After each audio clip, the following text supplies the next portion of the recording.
Une mère qui travaille demande l'aide d'une jeune fille pour garder son fils jusqu'à ce qu'il disparaisse.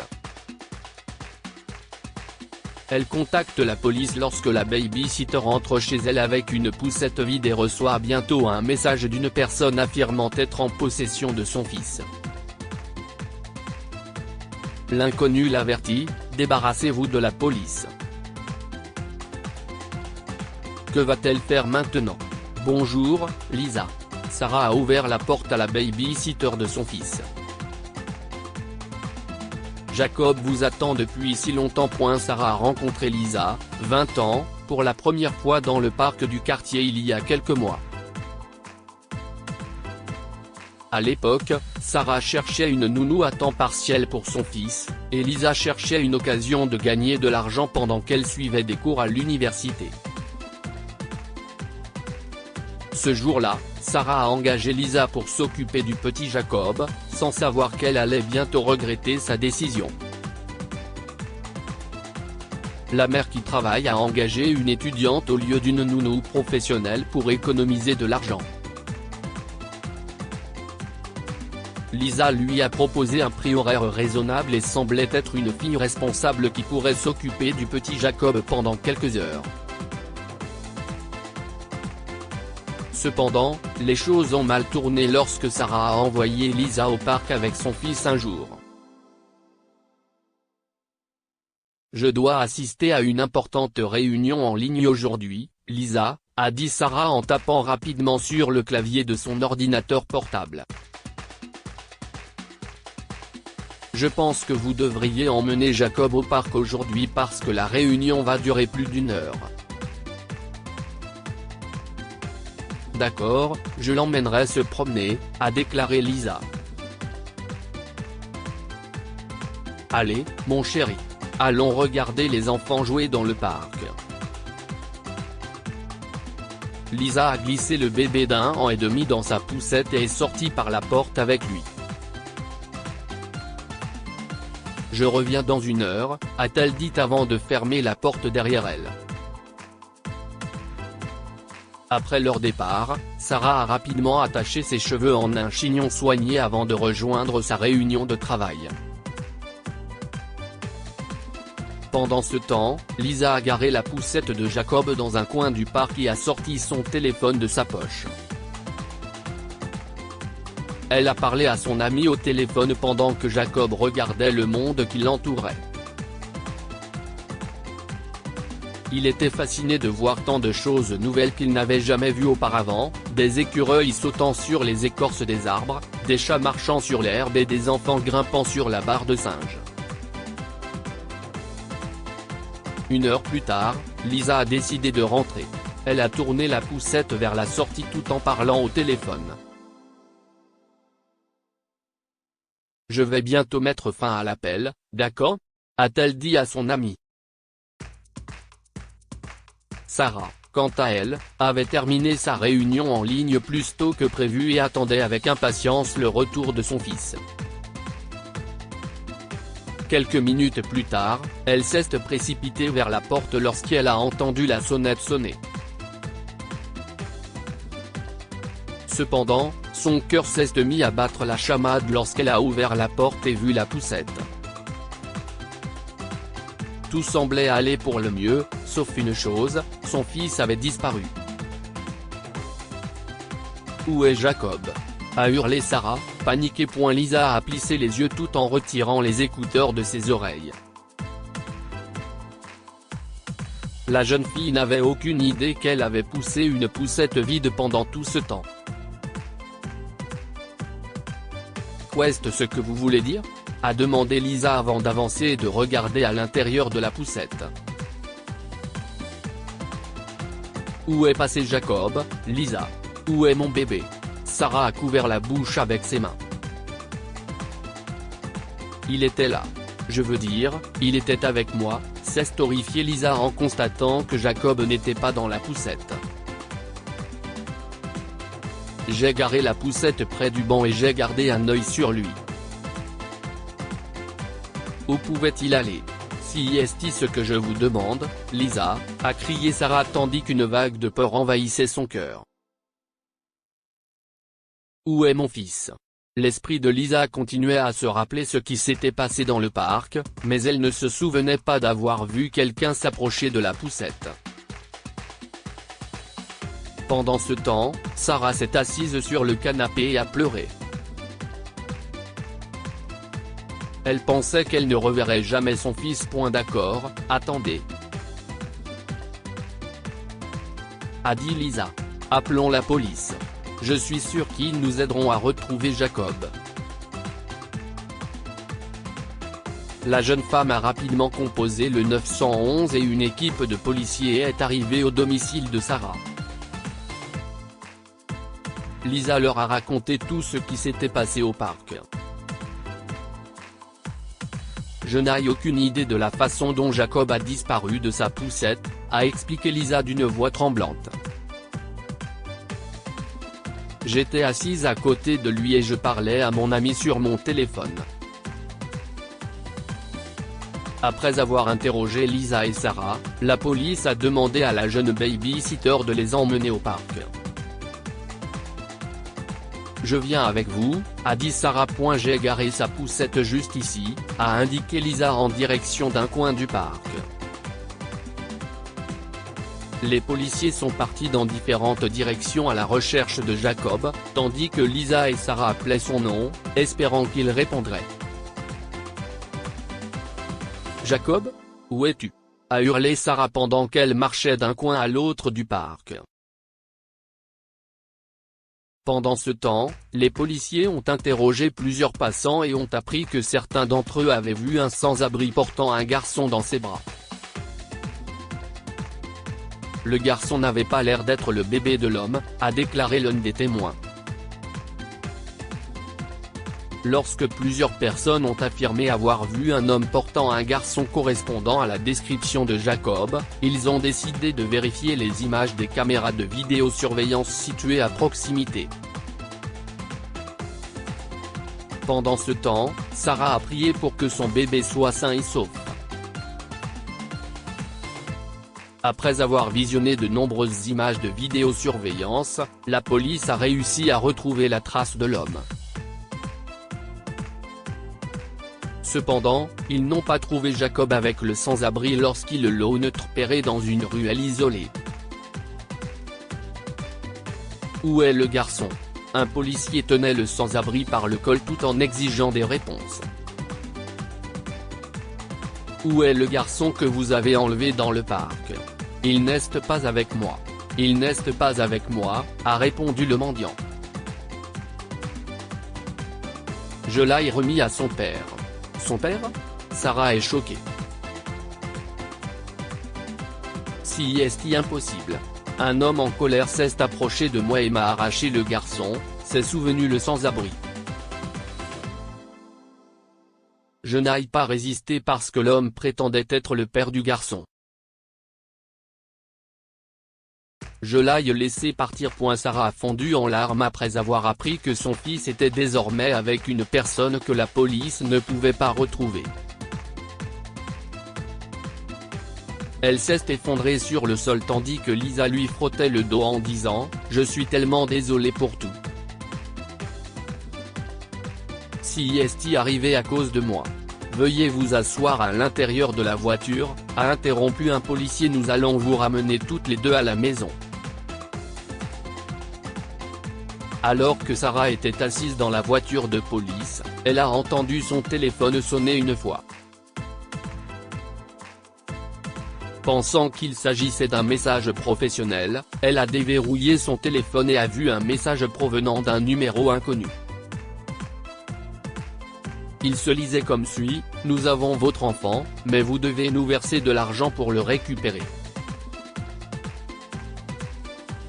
Mais avant cela, débarrassez-vous de la police. Toutes les instructions plus tard. » Sarah a été horrifiée en lisant le message, mais elle a gardé la tête froide pour que les policiers ne se doutent de rien. Elle savait que les ravisseurs avaient obtenu son numéro sur la veste de Jacob. Pour la sécurité de son fils, Sarah avait récemment cousu des étiquettes avec son nom et son numéro sur ses vêtements. Elle est soulagée que cela ait fonctionné, mais elle est terrifiée lorsqu'elle a appris que Jacob se trouvait avec des personnes qui pourraient lui faire du mal. Elle a décidé de ne pas parler du message à la police parce qu'elle craignait que les ravisseurs ne fassent du mal à son fils. Nous vous aiderons à retrouver votre fils. Nos correspondants le cherchent partout, a dit un policier à Sarah.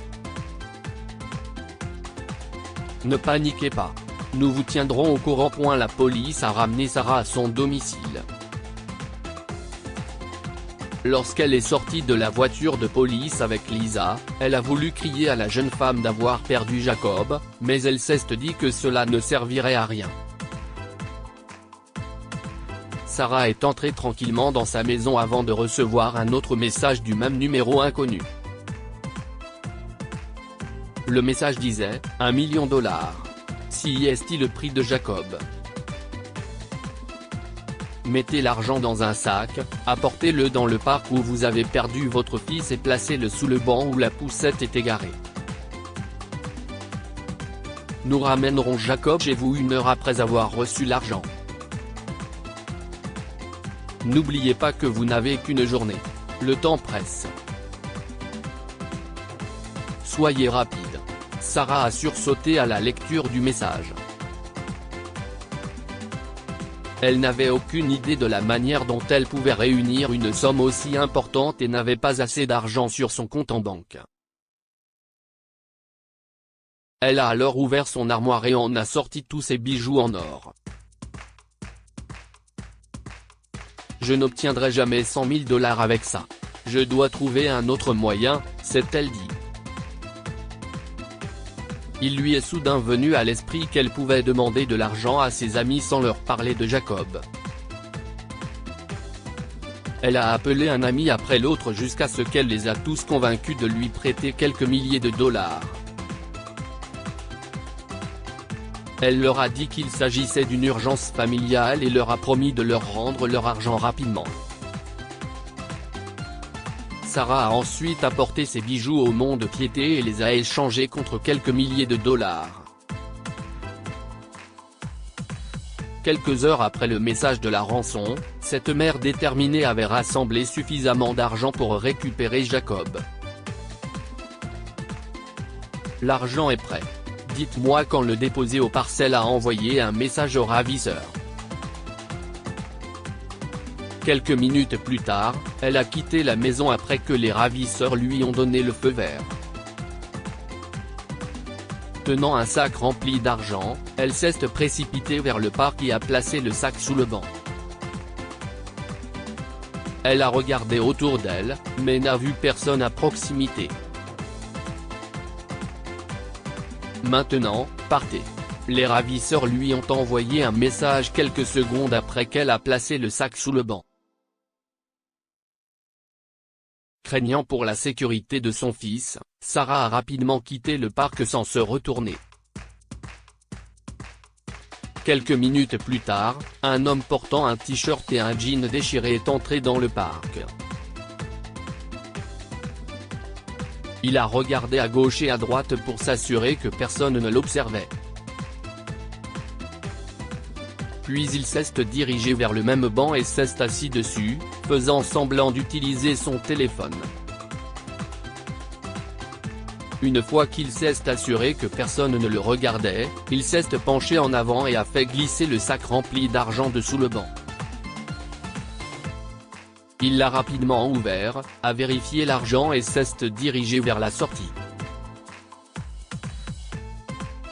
Pendant ce temps, Sarah se cachait à côté d'un magasin près du parc, observant l'homme de loin. Lorsqu'elle l'a vu sortir du parc, elle s'est précipitée chez elle, espérant que les ravisseurs y amèneraient Jacob. En arrivant chez elle, Sarah a continué à faire les 100 pas dans sa maison, espérant que les ravisseurs ramèneraient Jacob. Son cœur était agité, s'inquiétant de savoir si elle avait pris la bonne décision en n'impliquant pas la police. Et s'ils ne ramènent pas Jacob? Et s'ils lui font du mal? S'est-elle demandé. Soudain, un léger coup frappé à la porte a interrompu ses pensées négatives.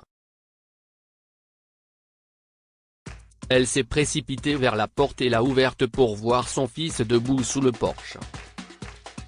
« Oh, Jacob !» s'exclama-t-elle avant que ses yeux ne se mettent à pleurer. « Viens ici, viens voir maman. Viens voir maman. » Alors que Sarah s'est dirigée vers son fils, elle a entendu un homme crier au coin de la rue. Effrayée, elle a entouré Jacob de ses bras et sorti de la maison avec lui pour voir ce qui s'était passé. Après le cri de l'homme, Sarah est tombée sur le même sans-abri du parc. Il s'efforçait de retenir l'homme qui était venu chercher le sac d'argent. « Appelez la police. Dépêchez-vous », lui a dit le sans-abri. « Je ne peux pas le retenir longtemps. » Quelques minutes après que Sarah a composé le 911, la police est arrivée et a menotté le kidnappeur. Il s'est avéré que le sans-abri a eu des soupçons en voyant Sarah placer le sac d'argent sous le banc du parc. Il savait que quelque chose n'allait pas, il a donc attendu et a ensuite suivi le ravisseur. « Je sais où se trouvent ses complices », a déclaré le sans-abri à la police. « Je peux vous y emmener. » Avec l'aide du mendiant, la police a fait une descente dans les cachettes des ravisseurs et a arrêté le gang. Les criminels enlevaient des enfants et demandaient de l'argent à leurs parents depuis quelques mois, et Sarah était leur 10e victime. Nous voulions vous dire ce qui s'est passé dans le parc. Nous avons regardé les images de vidéosurveillance, a déclaré un policier à Sarah. Lisa était tellement occupée à parler au téléphone qu'elle n'a pas vu Jacob sortir de sa poussette. Votre fils s'est dirigé vers un chat assis à proximité, échappant ainsi à la vue de Lisa. Elle n'avait aucune idée que Jacob n'était pas assis dans la poussette parce qu'elle lui tournait le dos. Quelques jours plus tard, Sarah a récupéré son argent après l'incarcération des ravisseurs. Elle pensait que Lisa devait être tenue pour responsable de son irresponsabilité, mais elle a laissé tomber parce qu'elle ne voulait pas gâcher la vie de la jeune femme. Cependant, Sarah n'a plus autorisé Lisa à garder Jacob. Au lieu de cela, elle a payé quelques dollars supplémentaires pour embaucher une nounou professionnelle avec une licence appropriée, contrairement à Lisa. Je ne garderai plus jamais l'enfant de personne, a promis Lisa à Sarah. Je prendrai d'autres emplois pour gagner de l'argent, mais je ne risquerai jamais la vie d'un enfant. Le babysitting n'est pas fait pour les gens négligents comme moi. Je ne le ferai que si je suis prête à prendre mes responsabilités. Que pouvons-nous apprendre de cette histoire? Ne faites jamais de compromis sur la sécurité de votre enfant. Sarah a engagé Lisa pour faire des économies, sans savoir qu'elle mettait la sécurité de son fils en jeu. Apprenez à accepter vos erreurs. Lorsque Jacob a disparu, Lisa a immédiatement réalisé son erreur et s'est excusée auprès de Sarah. L'incide lui a fait comprendre qu'il n'est pas facile de garder des enfants et elle a promis de ne plus jamais travailler comme babysitter. Partagez cette histoire avec vos amis et votre famille. Elle pourrait les inspirer et égayer leur journée.